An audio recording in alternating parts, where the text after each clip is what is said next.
the post-game show here on the North Carolina A&T Athletics Facebook page, as well as the North Carolina A&T YouTube page, along with Al Swann and Billy Covington. Donal Ware with you. Another tough loss for North Carolina A&T, this time against rival North Carolina Central, 30-16. And it's the second straight loss for the Aggies against North Carolina Central. But again, the second loss of the season. It doesn't get any easier as next week the Aggies travel a little bit up the road to take on Elon. And as we mentioned earlier, down in today's college game, if you can't effectively throw the football, I don't care what level you're playing, you're going to have a very, very difficult time winning.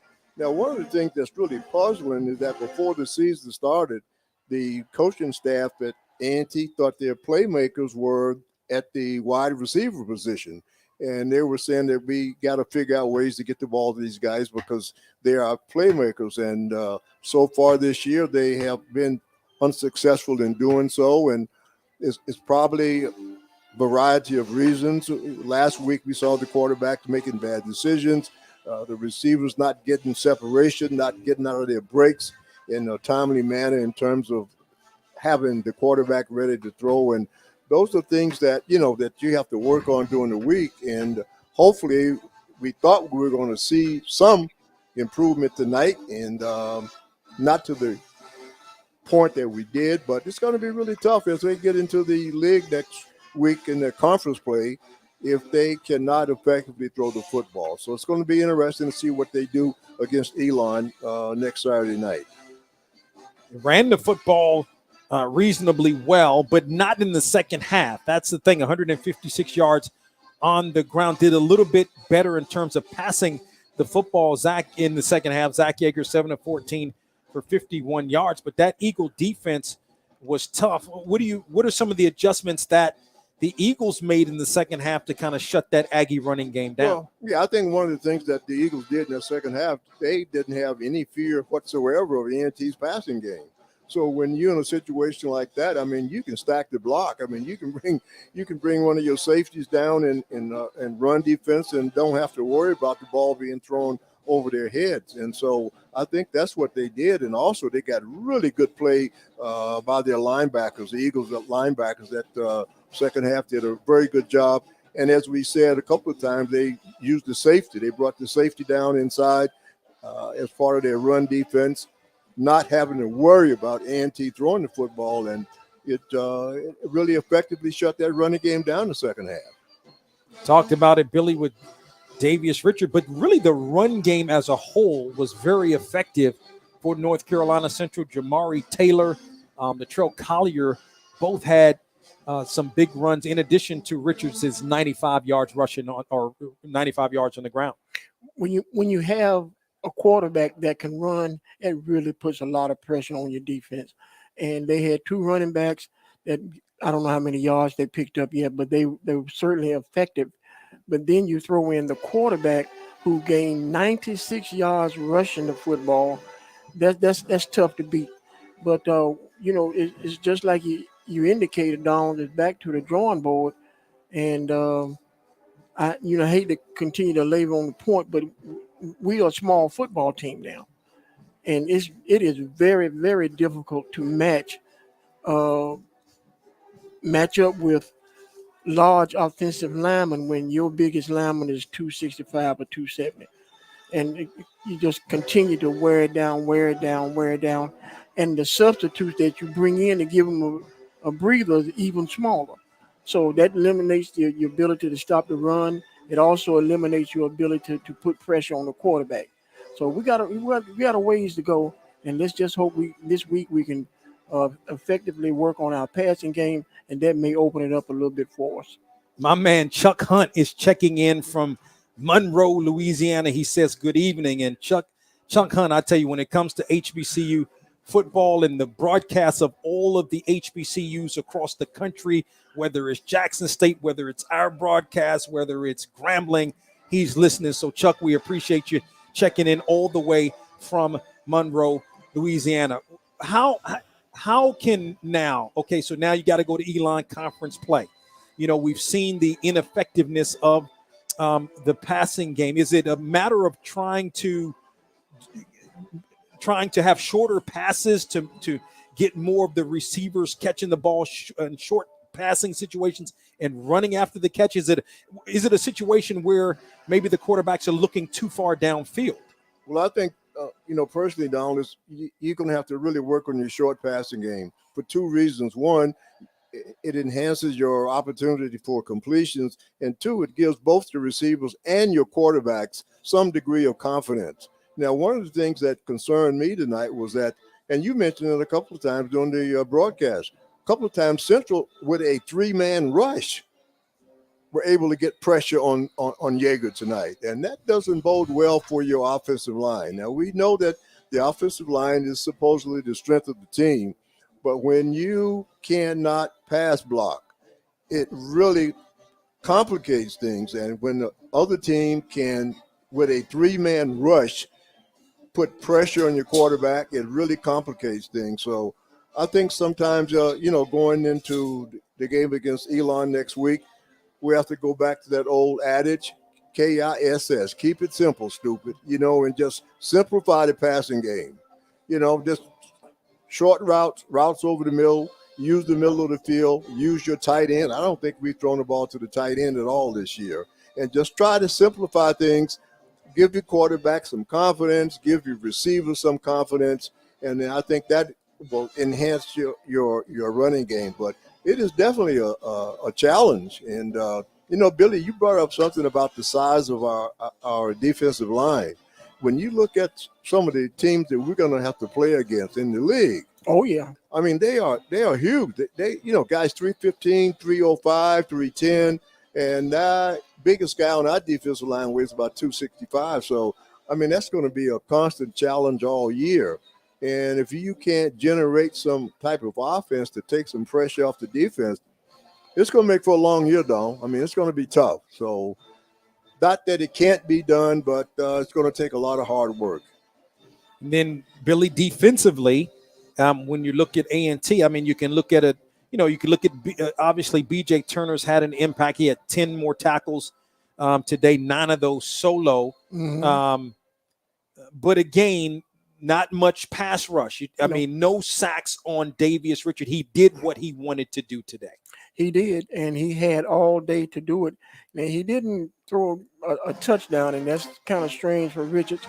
But the passes that he completed, he had time to complete it.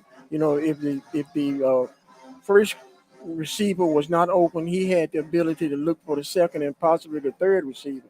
And that has a whole lot of bearing on your passing game when you can pick your third receiver and make a play. And some of the plays that they made, I thought we didn't cover it well. But it's going to be interesting to see how the coach reacts to it this week in practice. But I'm sure that he's going to try to put something together with the offensive coordinator and the quarterback coach all get together and see if they can come up with some kind of passing game. And with that in mind, we may have a better chance when we ride down 85 to Alamance County next week, take on Elon. All right, so Orlando says, fellas, y'all do a great job week in and week out. We've got to solve our quarterback play or we are in trouble. Transfer portal for a quarterback now is what he says. Alex says a quarterback needed as soon as possible. Janelle says horrendous performance on both sides of the ball tonight. She wasn't happy with the quarterback play. I'll put it like that. And so everybody, that's sort of the talk around Aggie Nation. And we've been saying this it's the quarterback play. And you have the I don't know about if you can go to the transfer portal now. You have the quarterbacks you have 4. Someone's got to emerge and be that person to complement the running game. And Don, it's not all on the quarterback. I mean, the passing game is predicated on timing. And as we said a couple of times during the game, it's evident when you see that quarterback, when he drops back, when he plants that what we call that plant foot, when he's ready to throw, if the receivers haven't even come out of their break yet, I mean, there's nowhere for him to throw the football. And also, a couple of times, the receivers are not getting separation.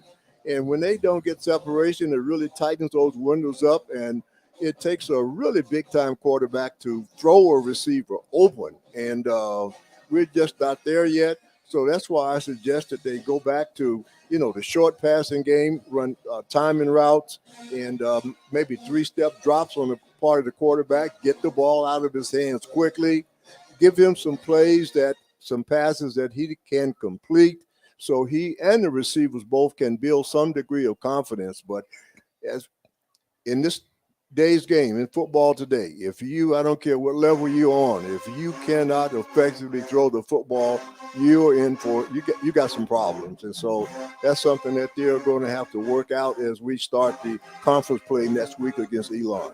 Alex Hines presents HBCU Sports, says, good evening, everyone from CIAA land, and the Aggies got pushed around in the trenches. Didn't say, you're not saying anything wrong there, Alex. Now, Jermaine asks, what are your thoughts on coaching 2 games in? I would say no. Vincent Brown is fine. Right. You can't tell anything from 2 games in, really. He's working with what was given to him in part. So no, I think he's fine, and we'll see. But I think he's doing the job right now based upon the circumstances. I agree 100%, Donal. I mean, 2 games in, it's hard to put it entirely on the coach. I mean, it's a team effort, and I think they recognize what the problems are, and it's just a matter of trying to get these problems solved. And going back last week in terms of quarterback play, I mean, we saw Brickhandler make some really horrendous decisions, and he was probably pretty much on his way to doing the same thing the night before they made the quarterback change. So I don't think the problems are insolvable. They just have got to get to work and identify the problem, get to work. Again, maybe some short passes, some timing passes, give both quarterback and receiver some confidence, get the ball out of the quarterback's hands as quickly as possible, and extend it from there. So it's going to be interesting to see what we do when we head down the road to Elon next week. Yep. Xavier says, not a surprise on the results with the quarterback play. I see 4-7 season this year. Also, great job on the game coverage. We appreciate that, Xavier. Brian says no creativity in the offense, and the defensive line got 0 pressure. Janelle says not so good play calling tonight. Defensive line had no pressure. Chuck says it's early in the season, which your team can gel having a first season head coach, new system, and a different players, which the transfer portal brings in players. So, I think that's what we're saying. You can't say really, it's too early. You can't really say anything about the coaching staff. Now, some may say the play calling wasn't great, as a couple people have said. But again, they'll as the season progresses, I think they'll get into it, and we'll see. I think it's a little bit too early right now for that. But again, we're going to get ready to wrap it up. We appreciate all of the comments. This is something we're going to do each and every week, the post game show right here on the Aggie Athletics Facebook page, as well as the Aggie Athletic YouTube page. Al, any last words before we get out of here? Well, just hopefully we can have a great week of practice. We didn't have any significant injuries tonight. Again, from a positive standpoint, the running of Christian was really impressive.